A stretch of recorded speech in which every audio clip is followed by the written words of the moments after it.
All right, you guys, here's a little help on that IXL that's due today, the 8th grade topic. It's G3, multiplying numbers written in scientific notation. Again, number one, though, thing you can do is, if you need help on this and still having trouble after this video, even make sure you watch the lesson video. That's where I teach you why all this works out and to help you out, and then maybe come back and watch this, okay? But let me go through some problems right here. If you watch that video now, let's do some of the IXL problems together. So take a look here. This first one is a good one to start off with. It's multiplying. Now, from the lesson, you saw us multiplying like two different numbers that had scientific notation. This is just a number times a number in scientific notation, right? Like just something like 5 and then times 2 times 10 to the third. Okay, well, again, that doesn't change too much, though. This part just means I just have the coefficient, just the number that I times the 2, and I don't have any other part with the power, so it's not going to change this 10 to the third at all, okay? But 5 times 2 is 10. Let me write the answer down here, 10. And then times, it'll be 10 to the third power is what I get, okay? Now, again, this looks good, but if you did all this and then type this in, it'll say you're wrong, or you notice we don't even see that answer up there because it's an imposter. It's not scientific notation like we talked about. What I've got to do, and again, this will be confusing if you haven't watched the video yet, so make sure you have. The decimal is really right here on after 10, right? What I got to do is take that decimal and move it one spot to the left. This needs to be 1.0, or just 1 times 10 to the, and when I move it one spot to the left, it adds 1 to the exponent, so it should be 10 to the fourth, okay?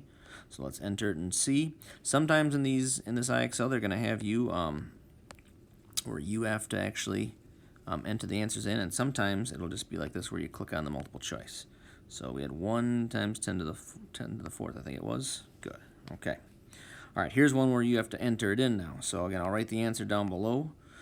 Similar to that last one, though, 4 times 1 times 10 to the fifth. So again, no other part to this first part with scientific notation, but I can just take 4 times 1, the big numbers, right, and get 4 times 10 to the fifth power, okay? So I'm just going to enter that in. Again, coming back up here, but I may have to erase some of this, and as it likes that a little better on my program here. So I'm going to enter 4, as I said. And then I'm going to use the little X button they give you right there underneath it to make the times.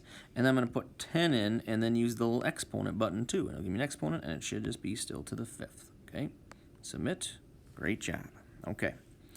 All right, right now I'm going to pause it. I'm going to try to find one that has us changing, kind of like that first problem. I'm going to try to find another one that has us changing an exponent. Well, actually, I'll do this one here, and then I'll try to find one of those. This is still a good one to do. So this is more like our examples in the lesson. So this is, I'm going to multiply the two big numbers, the coefficients. 2 times 4 gives me 8. And then times 10 to the, well, what do I do with these powers of 10? I add the exponents, so 10 to the fourth. So 8 times 10 to the fourth is what I should get when I'm done here. So let's try it out. I'm going to tap on it, and let me type 8. Again, hit the X button to get the times. I want 10 in there, and I'll have to move the cursor right into the little box there. Yep, there I got it. To the fourth power, I believe we said. Okay, good. All right, again, I'm going to try to find one more now where I have to change the exponents. I'm going to pause here, and I'll move up to another one. Okay, so here's another good one to go through. It says multiply, write your answer in scientific notation, and this one's got negative exponents too, so I definitely like this one to remind you that with negative exponents, we still do the same stuff. Let's multiply 4.4 and 1.8. Again, here's where you might have to show some work today. So 4.4 times 1.8, yep, that is an 8. Don't laugh, okay? Let's see here. 8 times 4 gives me 32. Bring up to 3. I'll do that again. I get 35 over here. Bring down to 0. 1 times 4 is 4. 1 times 4 is 4. I'm going to add these together. I'll get 297. Okay. So I got 4.4 times 1.8 gives me 792. But just a reminder for where the decimal's got to go. I had 2 digits to the right of the decimal here. So that means I should have 2 digits to the right of the decimal down here. So it should be 7.92. 7.92 times 10 to the, and I got to add the exponents together. Negative 3 plus 1 gives me negative 2. Oops, and my answer disappeared. Should have been 10 to the negative 2. I think I had 7.92 times 10 to the negative 2. Okay? And I don't know why it disappeared there, but I believe that is what I had. So let's punch it in and let's make sure. But I believe that was right. 7.92 times, and then I got to put the 10 in there, 10, and then to the negative second power. Yep, you can put in a negative power. That's okay. Oops, I'm still having trouble with this. I gotta get it right in the exponent there. Oop. There we go. -2. Let's submit. Hey, that's good. Okay. All right, one more here. Here's a good one, actually, where we have to move the exponent. So let's do this one together, too. 40 again times 5. Okay, well, again, those are big numbers. I don't have any other power part with it, but that's okay. 40 times 5 gives me 200, actually. So 200 times 10 to the 5th.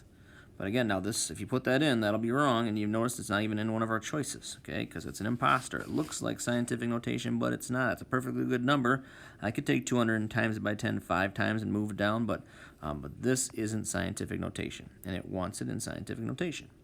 So here would be the decimal, and realize for this one, I'd actually have to move it 2 spots to the left, correct? So I'd have to do it 1, 2 spots. So this would be 2 times 10 to something. And if I have to move it 2 places, I just got to add 2. We talked about moving left. If I move left, I got to add to the exponent. So in this case, I got to add 2 to the exponent. So it should be 2 times 10 to the 7th when I'm done. Okay, and I think it's right here. And that is right. All right, guys. If you still need help, email me or Zoom me. I can help you out on the problems. But I think you'll be able to do it. In fact, I know you'll be able to do it. Okay, good luck.